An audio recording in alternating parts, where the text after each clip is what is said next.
Hello बच्चों, हम पढ़ रहे थे चैप्टर 2 जिसका नाम है बहुपद। हमने इससे पहले वाली क्लास में इसके बारे में पढ़ लिया था। आज हम वापस से घात को समझते हैं। घात क्या होती है? बहुपद में चर की सबसे बड़ी घात को बहुपद की घात कहते हैं। एनसीईआरटी बुक में इसका एक उदाहरण दिया हुआ है, जो उदाहरण हमने लिया है। उदाहरण क्या है? नीचे दिए गए प्रत्येक बहुपद की घात ज्ञात कीजिए। ठीक है, यहाँ पर इसके 3 पार्ट है। ठीक है, 3 भाग है। इसमें पहला भाग क्या है? x की घात 5, x की घात 4 प्लस 3। ठीक है, यहाँ पर सबसे जो बड़ी घात है वो है 5। ठीक है, तो यहाँ पर जो बहुपद की जो घात हो जाएगी, बहुपद की घात वो रहेगी 5। ठीक है, और यहाँ पर देखो सबसे जो बड़ी घात है सेकंड क्वेश्चन में, सेकंड में क्या है? सेकंड में सबसे बड़ी जो घात है वो क्या है? 8। तो यहाँ पर जो घात रहेगी वो क्या रहेगी? 8।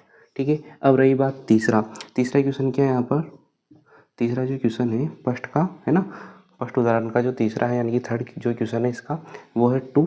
अब रही बात यहाँ पर इसके गुणा में कुछ चर नहीं है ना, चर यानी कि वेरिएबल नहीं है, एक्स वाई जेड कुछ भी नहीं है, तो अपन यहाँ पर कुछ भी मान सकते हैं ना। तो जैसे कि मैं मान रहा हूँ एक्स, और इसकी जो पावर ले रहा हूँ, इसकी जो घात ले रहा हूँ वो मैं ले रहा हूँ 0।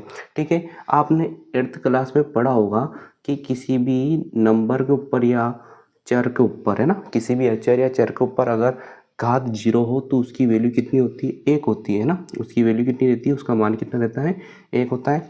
ठीक है, तो अपन कह सकते हैं, हम कह सकते हैं कि इसमें जो घात रहनी है ना, वो घात क्या रहनी है? 0। ठीक है, तो यहाँ पर बहुपद की घात क्या आ जाएगी? 0 आ जाएगी।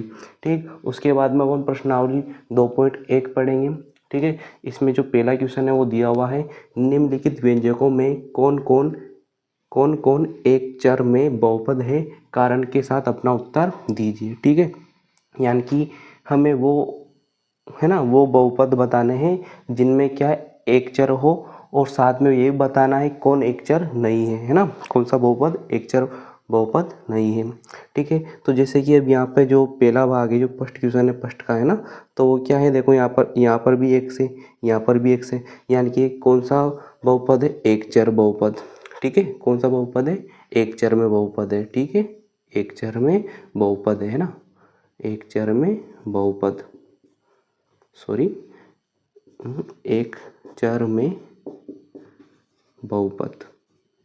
ठीक, इसी तरह से सेकंड क्या है? सेकंड में केवल वाई स्क्वायर है, यानी कि एक ही चर है, तो इसमें भी सेम आ जाएगा एक चर में बहुपद। थर्ड में भी देखो यहाँ पर दोनों जगह क्या है? टी है, यहाँ पर भी टी है और यहाँ पर भी टी, यानी कि दोनों सेम चर है ना, यानी कि एक ही चर है, तो इसमें भी क्या आ जाएगा? एक चर में बहुपद। उसी तरह से यहाँ पर देखो फोर्थ में क्या है? केवल वाई चर है ना, वाई वेरिएबल है, तो इसका मतलब यहाँ भी क्या आएगा? सेम आएगा, एक चर में बहुपद। अब रही बात यहाँ पर फिफ्थ में देखो यहाँ पर कितने चर हैं? यहाँ पर एक चर तो एक से, दूसरा चर वाई है और तीसरा चर टी है, यानी कि यहाँ पर 3 अलग अलग चर हैं, यानी कि ये एक चर में बहुपद नहीं है। कारण यही आ जाएगा क्योंकि यहाँ पर एक्स वाई टी है ना, X comma Y comma T क्या है? अलग अलग चर है। तो अपन लिख सकते हैं यहाँ पर है ना, पहले तो लिख देंगे यहाँ पर क्या, कि ये एक चर में बहुपद नहीं है। कारण क्या आ जाएगा? कारण जो आ जाएगा वो आ जाएगा एक्स है ना, कारण क्या आ जाएगा यहाँ पर, कि X comma Y comma T क्या है? अलग अलग चर। ठीक है, अलग अलग चर है। आप इसका स्क्रीनशॉट लो, फिर आगे पढ़ेंगे। हाँ तो बच्चों, आपने स्क्रीनशॉट ले लिया होगा। अब हम प्रश्नावली 2.1 का दूसरा क्वेश्चन करेंगे, जो कि क्या है? निम्नलिखित में से प्रत्येक में है ना, निम्नलिखित में से प्रत्येक में एक्स स्क्वायर का, किसका? एक्स स्क्वायर का गुणांक लिखिए। गुणांक क्या होता है? जो है ना, किसी भी चर के गुणा में जो अंक होता है, जो संख्या होती है, उसी को क्या कहते हैं? गुणांक। और इसने जो गुणांक पूछा हो, किसका पूछा है? एक्स स्क्वायर का। ठीक है, तो इसका फर्स्ट देखते हैं, सेकंड का फर्स्ट क्या होगा?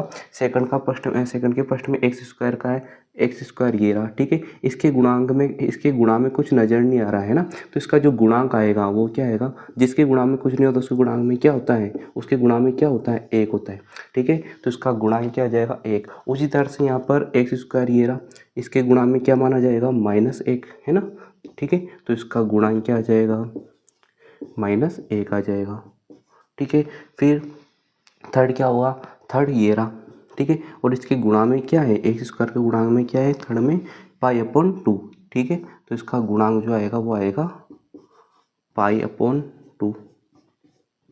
ठीक, अब रही बात फोर्थ, है ना, तो फोर्थ में एक्स स्क्वायर है ही नहीं, है ना, एक्स स्क्वायर नहीं है, तो इसका गुणांक भी